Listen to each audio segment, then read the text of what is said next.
उनको कोई मानसिक बीमारी है तो 6 महीना के अंदर ही हुआ है, और 6 महीना के अंदर यदि हुआ है तो आखिर क्यों ऐसा हुआ है, किस प्रकार की मानसिक टॉर्चर हुई है, इसकी खुलासा होनी चाहिए। हम नेपाल सरकार से विनती करते हैं और नेपाल के तमाम उन भाइयों से विनती करते हैं कि आप लोग इस मुद्दा को दबने नहीं दीजिए। जिस समय अंसा सदाए इस प्रकार के कदम उठा रहे थे उस समय आप लोग नहीं थे क्या? सारे के सारे लोग सो गए थे।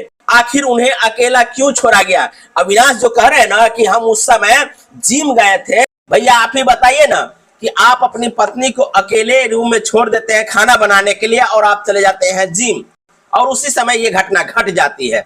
जब आपको पता था कि आपकी पत्नी के साथ इस प्रकार की मानसिक दौरा आती है तो आपको सचेत रहने की जरूरत थी। आपको उनके साथ किसी न किसी व्यक्ति को रखना चाहिए था। यदि उनको इस प्रकार की मानसिक दौरा आता था तो उनकी माँ को बुला के आप रख लेते या अपने परिवार के लोगों को बुला करके रखते।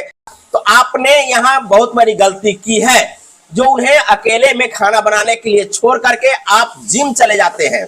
कि जब कभी भी वो बाथरूम में जाती थी या कहीं अकेला जाती थी तो हम वहां बैठे रहते थे, तो आखिर उस दिन आपने उसको अकेला क्यों छोड़ा?